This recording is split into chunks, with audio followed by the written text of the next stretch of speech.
अशा प्रकारचे हे पुरावे मोडण्याचा प्रयत्न कसं करू शकतात? त्या नोटीस नंतर गौतमी पाटील आतापर्यंत पोलीस स्टेशनला हजर का नाही झाले? तर नवीन गुन्हा गौतमी पाटीलवर दाखल होऊ शकतो 353 व इतर कलमा अंतर्गत। आता isakal.com आहे देशातील नंबर 1 ची मराठी न्यूज वेबसाईट। प्रत्येक अपडेटसाठी isakal.com ला नक्की भेट द्या।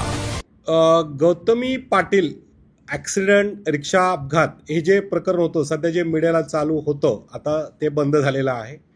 हे जे प्रकरण होतं, या प्रकरणामध्ये ती वाहनात होती नव्हती हा आमचा विषय नाहीये, परंतु त्या प्रकरणानंतर पोलिसांनी जी नोटीस दिली त्या नोटीस नंतर गौतमी पाटील आतापर्यंत पोलीस स्टेशनला हजर का नाही झाली? कारण नोटीस पोलिसांनी दिली म्हटल्यावर त्याचं उत्तर देण्यासाठी, जबाब देण्यासाठी हजर होणं आवश्यक होतं।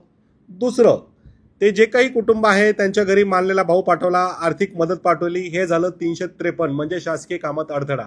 FIR दाखल असताना, पोलिसांनी नोटीस दिलेल्या असताना अशा प्रकारचं हे पुरावे मोडण्याचा प्रयत्न कसं करू शकतात? मीडियासमोर पत्रकार परिषद घेतली, पत्रकार परिषद घेतल्यानंतर आम्ही असं करणार, आम्ही तसं करणार, म्हणजे तुम्ही जे काही साक्षीदार आहेत, जे काही फिर्यादी आहेत त्यांच्यावर एक प्रकारचं मानसिक दडपण आणतायत। तुम्ही तुमचं जे वलय आहे ते दाबून परत न्यायालयाच्या कामात अडथळा आणतायत। तर नवीन गुन्हा गौतमी पाटीलवर दाखल होऊ शकतो 353 व इतर कलमा अंतर्गत। या प्रकरणाला बरेच दिवस झालेले आहेत, पण तुम्ही ही जी पत्रकार परिषद घेता याला वेळ झाला असं वाटत नाही का? बिलकुल नाही। याला जे तुम्ही म्हणतायत विलंब म्हणजे डिले, तर बिलकुल झालेला नाहीये। कारण पहिल्यांदा पोलिसांनी सो अँड सो FIR घेतली, कायदेशीररित्या नोटीस दिली, दिल्यानंतर जे काही आहे मग ह्यांनी कॉन्फरन्स घेतली, म्हणजे पोलिसांची नोटीस आल्यावर सुद्धा ते तिथंच आहेत।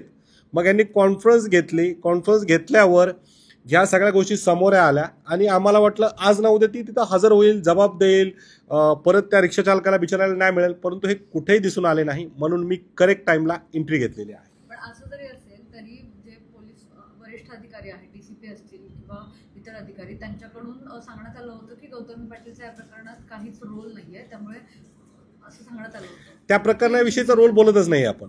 त्यानंतरचा पार्ट 2 जे तुम्ही म्हणले आज उशिरा नोटीस आली, ती कुठे आहे, ती का हजर नाही झाली? दुसरं, हे प्रकरण जे काही असेल त्यानंतर मानलेला भाऊ पाठवायची काय गरज आहे?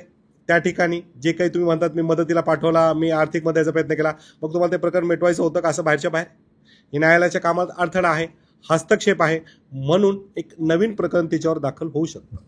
पण ही केस तुमच्यातर्फे करताय का एकतर संघटना? संघटना आहेत, परत पर्सनली लोकांनाही करता येईल। तर ह्या गोष्टी जर आता तर प्रकरण दाखल करत नाही, परंतु जर पोलिसांनी योग्य ऍक्शन नाही घेतली, कायदेशीर ऍक्शन नाही झाली, तर मग आमची संघटना, यांची जी रिक्षा संघटना आहे ती नक्कीच त्यामध्ये उतरेल। ही गोष्ट गौतम पाटील यांना माहिती आहे का? तुम्ही सांगितलं का? त्यांच्याशी बोललात का? नाही, काय संबंध आहे आमचा बोलायचा काही संबंध नाही। महाराष्ट्रातील सर्व बातम्यांचे विश्वासार्ह व्यासपीठ, सकाळच्या सर्व सोशल मीडिया प्लॅटफॉर्मला लाईक, फॉलो आणि सबस्क्राईब करा। तसंच सर्व नोटिफिकेशनसाठी बेल आयकॉन प्रेस करायला विसरू नका।